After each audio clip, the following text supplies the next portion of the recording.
Hello বন্ধুরা, আশা করি প্রত্যেকে ভালো আছো। সবাইকে স্বাগত জানাই আমার channel study science with GK. আজকের এই ভিডিওতে আমি ক্লাস 9-এর 3.4 এই যে পার্টটা, সেই পার্টটা থেকে সান্দ্রতা বা ভিসকোসিটি এই টপিকটা আলোচনা করব। তাহলে সান্দ্রতা, তাহলে প্রথম আমি যাব সান্দ্রতার সংজ্ঞা বা ডেফিনেশান। তার আগে জেনে নেব সান্দ্রতা আসলে এর বাস্তবে কোথায় আমি সান্দ্রতাকে আমরা খুঁজে পাই, তার দুটো উদাহরণ আমি প্রথম তুলে ধরব। তাহলে প্রথম ক্ষেত্রে যেটা বলবো,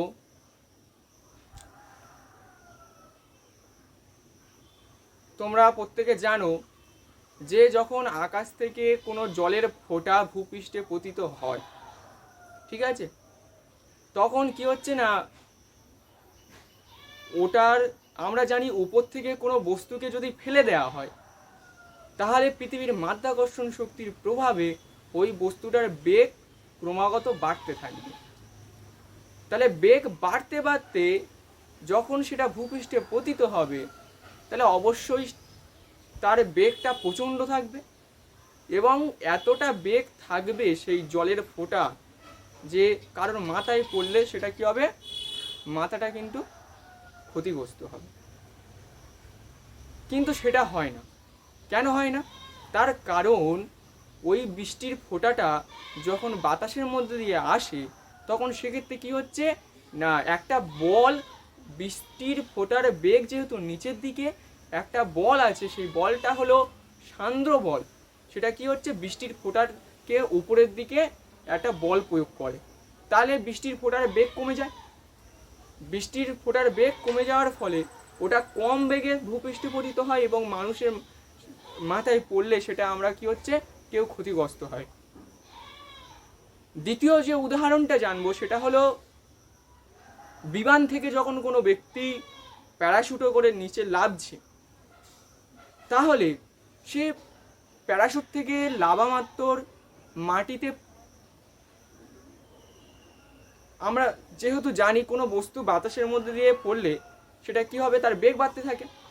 তাহলে বেগ বাড়তে বাড়তে সেটা যখন ভূপৃষ্ঠে পতিত হবে অবশ্যই তার মৃত্যু হওয়া উচিত ছিল, কিন্তু সেটা হয় না, কারণ বাতাসের মধ্যে একটা বল কি হচ্ছে না, ওই প্যারাশুট দ্বারা যে ব্যক্তিটা যে নিচে পড়ছে তার বেগটা কি হচ্ছে, কিছুটা কমে দেয়, সেই কারণে ব্যক্তিটা ক্ষতিগ্রস্ত হয় না।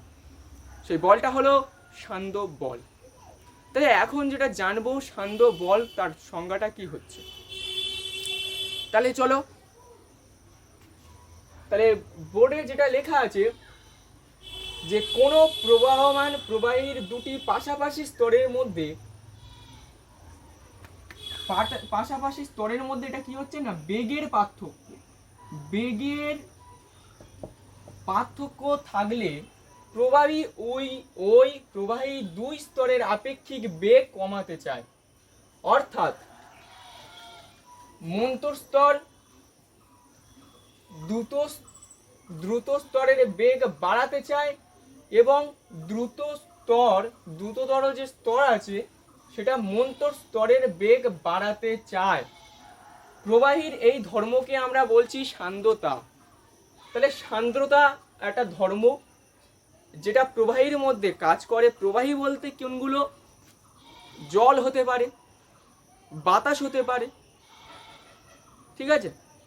তাহলে তার যে ধর্ম, তার যে প্রবাহী কি হচ্ছে, যে ধর্মটা কি হচ্ছে, প্রবাহীর বিভিন্ন স্তরের মধ্যে বেগের যে পার্থক্য থাকে সেই বেগটাকে কমাতে চায়, সেই ধর্মটাকে বলা হচ্ছে সান্দ্রতা। আর এক্ষেত্রে প্রযুক্ত বল হলো সান্দ্র বল, ঠিক আছে। ওই যে বেগের পার্থক্যটা কমানোর জন্য প্রবাহী কি করে, একটা বল প্রয়োগ করে, একটু আগে আমরা উদাহরণের মধ্যে জেনেছি। সেই বলটাকে কি বলা হচ্ছে না, সান্দ্র বল। আচ্ছা, এখানে উপরে আমি একটা ছবির মাধ্যমে সান্দ্রতা ব্যাপারটা বোঝাচ্ছি, সেটা দেখো উদাহরণের মাধ্যমে। তাহলে মনে করো এই যে নিজের যে এটা, এই অংশটা, এই যে বরফি যে কাটা কাটা অংশ, এটা মেঝে, সেই মেঝের ওপর থেকে আমি কিছুটা জল গড়িয়ে দিয়েছি। তাহলে একটা জলটার বিভিন্ন লেয়ারে আমরা কল্পনা করতে পারি, অর্থাৎ জলের যে অংশটা মেঝের সাথে সংস্পর্শে আছে সেটাকে বলা হচ্ছে এ।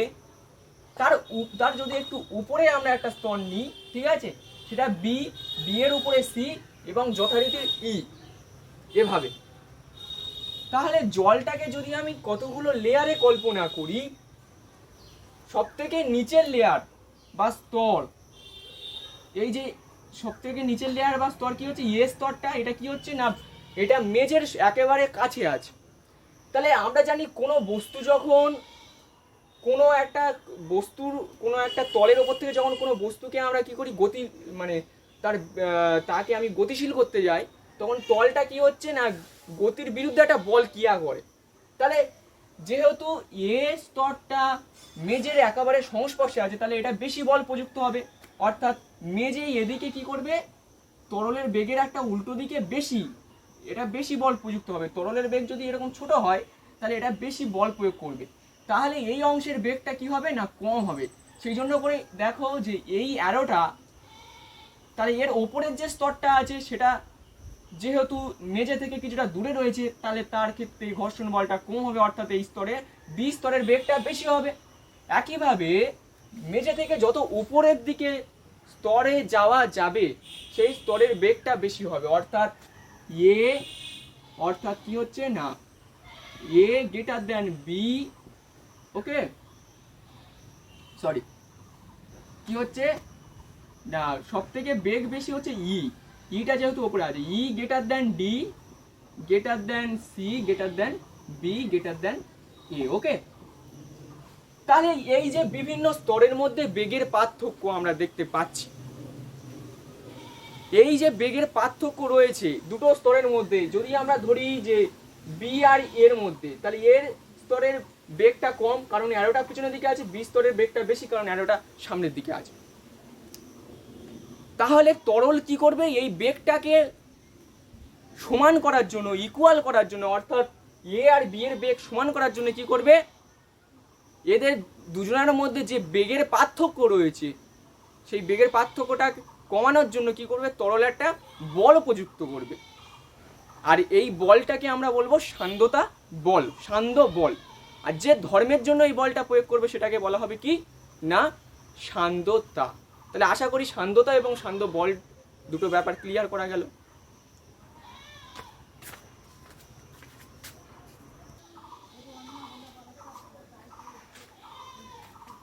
আচ্ছা, এবার আমরা এই সান্দ্রতার জনিত তরলের বিভিন্ন প্রবাহ সেটা জানব। তাহলে তরলের প্রবাহ সাধারণত দু ধরনের দেখতে পাওয়া যায়, একটা হলো শান্ত প্রবাহ বা ধারারেখ প্রবাহ, আরেকটা হলো অশান্ত প্রবাহ। তাহলে ধারারেখ প্রবাহ সেটা কিরকম না, যখন কোনো একটা কলের ট্যাপকে তুমি একটা কলকে চালু করছো, টাইম কল, তাহলে সেটা যখন অল্প পরিমাণ সেই কলের মুখটা খুলবে, কেন খুলবে, জল পড়ার জন্য। তাহলে দেখবে জল একটা ফোর্সে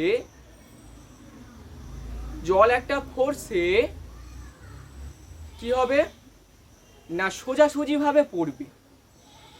তাহলে এই যে সোজাভাবে জলের যে প্রবাহ, এটাকে বলা হচ্ছে শান্ত প্রবাহ বা ধারারেখ প্রবাহ। আর অশান্ত প্রবাহ কাকে বলে, তুমি কলের যে ট্যাবের যে মুখটা যখন প্রচণ্ড আলগা করে দেবে, তাহলে কি হবে, তখন দেখতে পাবে কলের মুখ থেকে যে জলটা পড়ছে সেটা চারদিকে ছড়িয়ে ছিটিয়ে পড়ছে। আর এই তরলের এই প্রবাহকে বলা হয় অশান্ত প্রবাহ, ঠিক আছে। তাহলে প্রথম শান্ত প্রবাহ কি বলছে না, যদি তরলের মধ্যে প্রতিটা বিন্দুতে তরল কণার বেগ সময়ের সাথে সাথে অপরিবর্তিত থাকে, তবে তরলের প্রবাহকে ধারারেখ প্রবাহ বা শান্ত প্রবাহ বলে। মানে ব্যাপারটা কি না, মনে করো একটা পাইপের মধ্যে দিয়ে এভাবে জল যাচ্ছে, ওকে,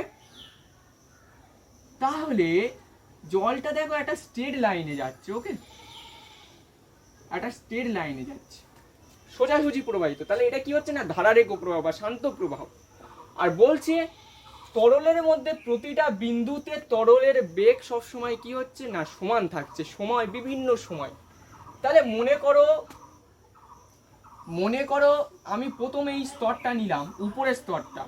তাহলে উপরের স্তরের মধ্যে এই একটা বিন্দু কল্পনা করলাম, এবং এখানে ধরো তুমি 9টার সময় দেখছো, 9টার সময় কি দিচ্ছ এই পয়েন্টে। তাহলে তুমি ধরো 9টার সময় মানে পাইপের মধ্যে দিয়ে জল চলাচল শুরু করিয়ে দিলে, এবং এ বিন্দুতে দেখলে কি না তরলের বেগ হচ্ছে কি কটার সময় দেখলেন, ধরো 9টা সামথিং, 9টা 15 সময় দেখলে এ বিন্দুতে তরলের বেগ কত না 10 মিটার পার সেকেন্ড তরলের বেগ। এবং কিছুক্ষণ পরে অর্থাৎ 15 মিনিট পরে ধরো 9টা 9:30 এই টাইমে তুমি কি করলে আবার এ বিন্দুতে তরলের বেগ মেজারমেন্ট করলে, তখন কি দেখতে পেলে, তখন দেখলে এক্ষেত্রেও তরলের বেগ 10 মিটার পার সেকেন্ড। তাহলে সময়ের ব্যবধানে কোনো একটা নির্দিষ্ট বিন্দুতে তরলের যে কণার বেগ বিভিন্ন সময় কিন্তু পাল্টে যাচ্ছে না। আর এই যে পাল্টে যাচ্ছে না এই ব্যাপারটাতে তরল যে পথে প্রবাহ হচ্ছে সেটাকে বলা হয় শান্ত প্রবাহ। আশা করি বুঝানো গেল। তারপর আসছে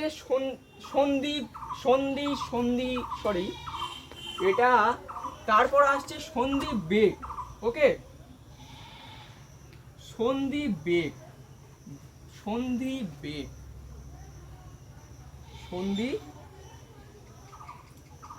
সন্ধি বেগটা কেমন না, বলছে প্রবাহের বেগ যে নির্দিষ্ট বেগের কম হলে প্রবাহে ধারারেখ প্রবাহ হয়, সেই বেগকে সন্ধি বেগ বলে।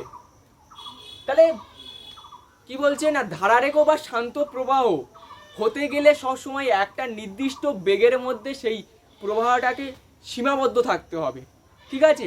মানে একটা নির্দিষ্ট বেগের যখন আমি ওপরে সেই প্রবাহের মধ্যে বেগ খুঁজে পাবো তখন সেটা কিন্তু আর শান্ত থাকবে না, অশান্ত হয়ে যাবে। তাহলে ওই যে নির্দিষ্ট বেগ যেটার কম বেগ হলে প্রবাহে কি হচ্ছে না শান্ত বেগ বা ধারারেখ প্রবাহ তৈরি হয়, সেই নির্দিষ্ট বেগটাকে বলা হচ্ছে আমাদের কি না সন্ধি বেগ। তাহলে সন্ধি বেগ জানা গেল যে শান্ত প্রবাহ সৃষ্টি হতে গেলে প্রবাহের বেগটা যে নির্দিষ্ট বেগের কম হবে সেটাকে বলা হয় সন্ধি বেগ।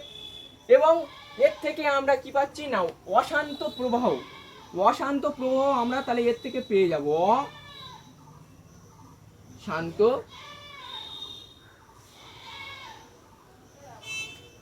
আচ্ছা অশান্ত প্রবাহটা আমি পরের স্লাইডে দেখাচ্ছি।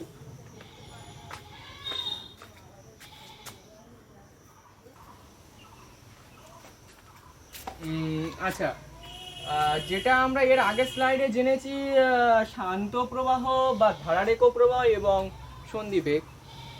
তাহলে এখন যেটা জানবো অশান্ত প্রবাহ কি হচ্ছে না তরলের বেগ যখন কি হচ্ছে সন্ধি বেগের চেয়ে বেশি হচ্ছে, ঠিক আছে, সন্ধি বেগের চেয়ে বেশি হচ্ছে, কম হলে শান্ত বেশি হলে অশান্ত। তাহলে তরলের বেগ সন্ধি বেগের চেয়ে যখন বেশি হচ্ছে তখন কি হচ্ছে প্রবাহের কোনো নির্দিষ্ট বিন্দুতে প্রবাহের বেগ বিভিন্ন সময় বিভিন্ন হয় হলো, ও তরল কণাগুলো কি হচ্ছে না এলোমেলো ভাবে প্রবাহিত হয়, অর্থাৎ শান্ত বেগে যা কেস ঘটেছিল তার ঠিক অপোজিট একটা পরিস্থিতি সৃষ্টি হচ্ছে। আচ্ছা তরলের এই প্রবাহকে কি বলছে না অশান্ত প্রবাহ।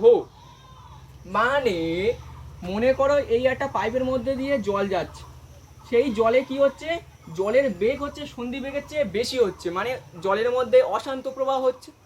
অশান্ত প্রবাহ হলে এই যদি একটা বিন্দু হয় তাহলে এই বিন্দুতে আমি এখন যদি মেজারমেন্ট করি এর বেগটা, তরলের বেগটা যদি এখন হয় 10 মিটার পার সেকেন্ড, তাহলে ধরো আধ ঘন্টা বাদে কি হচ্ছে আমি মেপে দেখলাম কি হচ্ছে না এই এ বিন্দুতে তরলের বেগটা কমে যাবে বা বাড়তে পারে এনিথিং।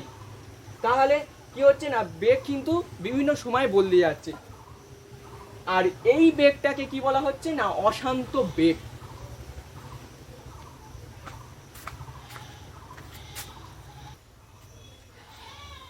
আচ্ছা, এবার যে বিষয়টা একটু আলোচনা করব সেটা হলো তরলের যে ঘনত্ব বা হ্যাঁ, তাহলে তরলের ঘনত্ব এবং সান্দ্রতা এই দুটোর মধ্যে একটা মিসকনসেপ্ট একটা রয়ে গেছে। মিসকনসেপ্টটা কি না, বলা হচ্ছে যখন তরলের ঘনত্ব বাড়বে সান্দ্রতা বল বাড়বে, যে তরলের ঘনত্ব কমবে সান্দ্রতা বল কমবে। তাহলে এটা এটা দু একটা কেসে এটা দেখতে পাওয়া যায়, ঠিক আছে। তাহলে এই যে কনসেপ্টটা এটা দু একটা কেসে সত্যি হলেও এটা কিন্তু ফিজিক্সে পুরোপুরি কনসেপ্টটাকে মেনে নেওয়া যায় না। তাহলে এটা ভুলভাবে, এটা ভুল বলে প্রমাণিত হয়েছে যে তরলের ঘনত্ব তরলের সান্দ্রতা দুটো কি হচ্ছে, যেটা আমরা ভাবি একই জিনিস, দুটো সেটা একই জিনিস নয়, দুটো আলাদা জিনিস। এবং উদাহরণ হিসাবে যেমন যদি বলা যায় পারদ, একদিকে যদি পারদ থাকে এবং অন্যদিকে যদি গ্লিসারিন থাকে, তাহলে আমরা জানি কি না পারদের ঘনত্ব গ্লিসারিনের থেকে বেশি। তাহলে মিসকনসেপ্ট অনুযায়ী বলা যেতে পারে যে পারদের ঘনত্ব যেহেতু বেশি, তাহলে পারদের সান্দ্রতা বল কি হচ্ছে গ্লিসারিনের ঘনত্ব কম, অর্থাৎ গ্লিসারিনের সান্দ্রতা বল কম, মানে পারদের সান্দ্রতা গ্লিসারিনের চেয়ে কি হচ্ছে বেশি। এটা মিসকনসেপ্ট অনুযায়ী বলা উচিত। আচ্ছা, তাহলে পারদের ঘনত্ব গ্লিসারিনের ঘনত্ব থেকে বেশি হওয়ার সত্ত্বেও পারদের যে সান্দ্রতা গ্লিসারিনের চেয়ে বেশি হচ্ছে না, উল্টো কেস হচ্ছে, কি হচ্ছে না এক্ষেত্রে গ্লিসারিনের সান্দ্রতা বেশি হয়ে যাচ্ছে। তাহলে এ থেকে বলা যেতে পারে যে ঘনত্ব ও সান্দ্রতা দুটো আলাদা জিনিস। এবার আমরা যেটা জানবো সেটা হলো প্রান্তীয় বেগ বা এস, যেটাকে বলা হচ্ছে টার্মিনাল ভেলোসিটি। তাহলে চলো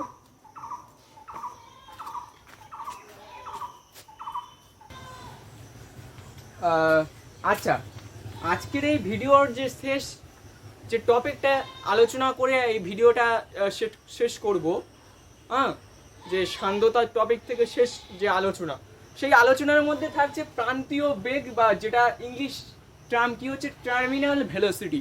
তাহলে টার্মিনাল ভেলোসিটি বা প্রান্তীয় বেগ জিনিসটা কি না, কোনো শান্ত প্রবাহীর মধ্যে দিয়ে কোনো পতনশীল বস্তু যে সর্বোচ্চ স্থির বেগ নিয়ে নিচে পড়তে থাকে তাকে প্রান্তীয় বেগ বা টার্মিনাল ভেলোসিটি বলে বেগ। তাহলে এই যে ধরেছি আমি একটা উদাহরণের মাধ্যমে কি হচ্ছে না, এটা ধরো একটা লাইনগুলো ধরো একটা বায়ুস্তর, তাহলে প্রথম আমি কি করছি উপর থেকে একটা বলকে ছেড়ে দিচ্ছি, তাহলে এক নম্বরে বলটা আমি যখন ছাড়ছি তার বেগ ছিল v1। দু নম্বরে কি হচ্ছে না, দু নম্বরে হচ্ছে দেখছি বলটার বেগ বাড়তে থাকছে, ঠিক আছে, v2। আচ্ছা সরি, যে একটু আগে উদাহরণে যেটা আমি বলেছি যে বেগ ক্রমশ কমতে থাকছে, না ওটা বেগ বাড়তে থাকবে, ঠিক আছে, মানে ওটা যদি 20 হয় তাহলে 25 হবে, যেটা আমি সম্ভবত 15 বলেছিলাম। তাহলে কি হচ্ছে উপর থেকে ফেললে বেগ বাড়বে। তাহলে এই v1-এ যদি v1 বেগ থাকে যদি প্রাথমিক অবস্থায় এক নম্বরে, দু নম্বরে কি হচ্ছে সেটা v2 হয়ে যাচ্ছে, v2 হয়ে গেল। তাহলে আমরা কি জানছি এভাবে হিসেব বলে এভাবে বেগ ক্রমশ বাড়তে থাকবে, কিন্তু তা হয় না। কি হয়, একটা নির্দিষ্ট পয়েন্ট ধরো এই 3 নম্বরে কি হচ্ছে বস্তুটা আসার পর কি হলো এর বেগটা v3 হয়ে গেল এবং তারপর থেকে কি হলো বস্তুটা v3 বেগ নিয়ে পুরো নিচে পড়লো। তাহলে এই যে নির্দিষ্ট বেগ যেটা কি হচ্ছে বস্তুটা একটা নির্দিষ্ট বেগ কি হচ্ছে না সেই স্থির বেগ নিয়ে নিচে পড়ছে, এই স্থির বেগটা কি হচ্ছে বলা হয় প্রান্তীয় বেগ। আশা করি এখানে বোঝানো গেল যে প্রান্তীয় বেগ বা টার্মিনাল ভেলোসিটি সেই জিনিসটা কি। তাহলে আশা করি আজকে যে সান্ধ্যতার টপিকটা সেটা ক্লিয়ারলি বোঝাতে পেরেছি। আর ভিডিও ভালো লাগলে অবশ্যই করে প্রত্যেকে লাইক শেয়ার কমেন্ট করবে, সাবস্ক্রাইব করবে এবং অবশ্যই করে বেল যে নোটিফিকেশানটা সেটা অন করে রাখবে, যাতে পরবর্তী ভিডিওটা যে আমি আপলোড করব সেটা সহজে তোমাদের কাছে পৌঁছে যায়। তাহলে প্রত্যেকে ভালো থাকবে, সবাইকে ধন্যবাদ জানিয়ে এখানে ভিডিওটা শেষ করছি।